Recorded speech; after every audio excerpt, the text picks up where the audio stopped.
बिस्मिल्लाहिर्रहमानिर्रहीम अस्सलाम वालेकुम। Welcome to informational institute. आज हम देखेंगे CS602 का लेक्चर नंबर 36 स्पेस कर्व्स। इससे पिछले लेक्चर में हमने पैरामीट्रिक कर्व और प्लेन कर्व को डिस्कस किया था। आज के लेक्चर में हम डिस्कस करेंगे कि स्पेस कर्व्स क्या होती हैं। अब हमने जब प्लेन कर्व डिस्कस किया था तो हमने कहा था कि हमारा जो u वेरिएबल है, जो कि पैरामीट्रिक वेरिएबल है, उसकी हाईएस्ट पावर जो है वो सेकंड ऑर्डर पोलिनोमियल है। अब हम जब स्पेस कर्व की बात करेंगे तो ये प्लेन से वन स्टेप आगे है। इसमें हमारे पास जो पैरामीट्रिक वेरिएबल u है उसकी जो हाईएस्ट पोलिनोमियल डिग्री है वो क्या है, क्यूब। ठीक है। Space curves we must use parametric function that are cubic polynomials. तो क्यूबिक पोलिनोमियल में हम जब स्पेस कर्व को डिस्कस करेंगे तो किस तरह डिस्कस करेंगे, x of u is equal to A x you cube plus B x you square plus C x you plus D X. इसी तरह हम y ऑफ u की वैल्यू भी ले लेंगे, A Y U cube plus B Y U square plus C Y U plus D Y, और इसी तरह हम z ऑफ u की भी वैल्यूज ले लेंगे। अब हम फिर इसको वेक्टर इक्वेशन में करेंगे तो हम वेक्टर इक्वेशन में तीनों को हम एक ही फॉर्म में एक्सप्रेस करते हैं। किस तरह, P of u is equal to a u cube plus b u square plus c u plus d. अब यहाँ पे देखें हमारे पास जो कांस्टेंट इन्वॉल्व हो रहे हैं, जो वेक्टर इक्वेशन है उसमें 4 कांस्टेंट इन्वॉल्व हो रहे हैं। ठीक है, ए बी सी और डी। और जब हम अलग अलग x of u, y of u and z of u को डिस्कस करेंगे तो वहाँ पे उन तीनों के जो कोएफिशिएंट्स होंगे वो मिला के हमारे पास यहाँ पे 12 कोएफिशिएंट्स इन्वॉल्व हो रहे हैं। तो इस जो वेक्टर इक्वेशन है इसको हम उसी तरह सॉल्व करेंगे जैसे हमने प्लेन के इक्वेशन को सॉल्व किया था और एंड पे हमने उसकी एक इक्वेशन बनाई थी। तो यहाँ पे हम उसी तरह करेंगे। अब वहाँ पे हम जब पॉइंट लेते थे, क्योंकि हमारे पास सेकंड ऑर्डर पोलिनोमियल था, हमारे पास 3 पॉइंट थे ए बी सी डी। तो हम उनकी वैल्यू किस तरह लेते थे कि फर्स्ट की 0 और लास्ट वाली की 1 और दरमियान वाली की हम कोई सी वैल्यू अज्यूम कर सकते थे। यहाँ पर है हमारे पास 4 पॉइंट, तो हम फर्स्ट वाले की 0 लेंगे, लास्ट वाले की 1 लेंगे और दरमियान वाले जो दो हैं उनकी कोई भी वैल्यू हम अज्यूम कर सकते हैं। जैसे इन्होंने फर्स्ट वाले की 0 ली हुई है, सेकंड वाले की 1/3 ली हुई है, थर्ड वाले की 2/3 और लास्ट वन की फिर 1 ली हुई है। अब हम ये वैल्यूज u की पहली दफ़ा हम 0 पुट करेंगे। जब हम अपने इक्वेशन में तुम्हारे पास आ जाएगा x0 is equal to d x. जब हम पुट करेंगे 1/3 तो हमारे पास उस रिस्पेक्ट से जो u की वैल्यू आती है वो आ जाती है 1/27 ax plus 1/9 bx plus 1/3 cx plus dx। फिर जब हम 2/3 पुट करेंगे तो हमारे पास आ जाएगी 8/27 ax plus 4/9 bx plus 2/3 cx plus dx, और इसी तरह हम 1 के लिए भी फाइंड कर लेंगे। यहाँ पे हम सिर्फ x की वैल्यूज फाइंड कर रहे हैं क्योंकि हमने पिछले लेक्चर में भी यही चीज़ देखी थी। हमारे पास वैल्यूज सेम है, इक्वेशन सेम है, तो हमारे पास y और z के लिए भी same as it is equation आएगी।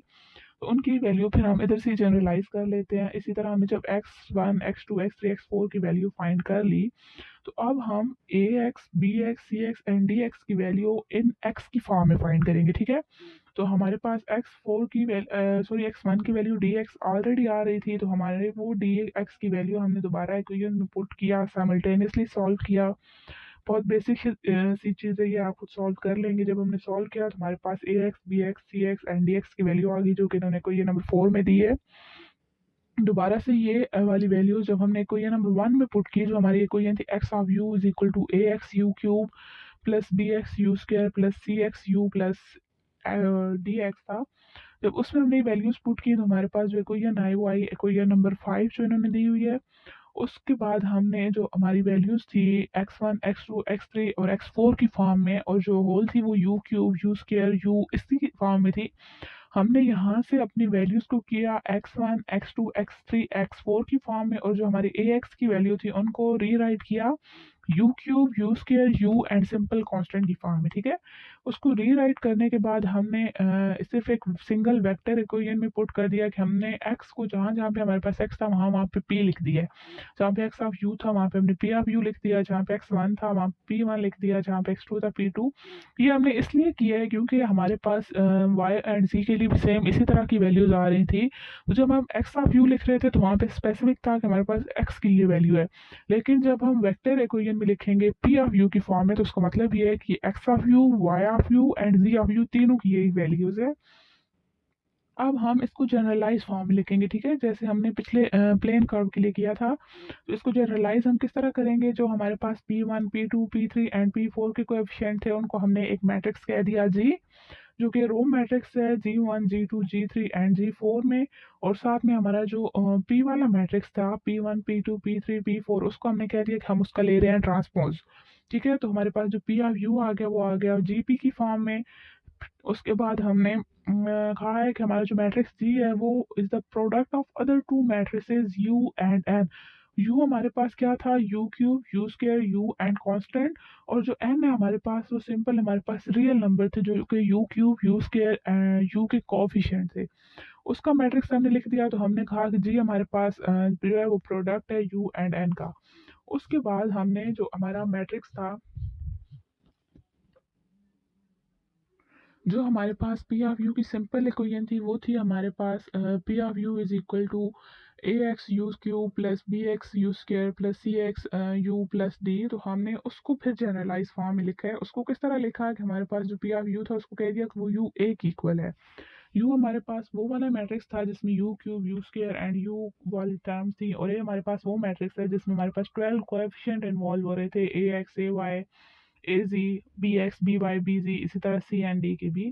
तो ये हमारे पास यू ए आ गया। अब जो पिछला था वो हमारे पास था P of U is equal to U N P, और ये वाला जो है वो है P of U is equal to U A. दोनों को कंपेयर किया, हमारे पास वैल्यू आ गई यू यू से कैंसिल, एंड हमारे पास जो मोर सिंपली फॉर्म आई है वो आई है A is equal to N P. तो ये हमारे पास जो स्पेस कर्व है उसकी एक सिंपल इक्वेशन है। यहाँ पे अपने लेक्चर को एंड करते हैं। अगर आपको लेक्चर की समझ आ गई है तो सब्सक्राइब कर दें, वीडियो को ज़्यादा से ज़्यादा शेयर कर दें। बहुत शुक्रिया, अल्लाह हाफिज़।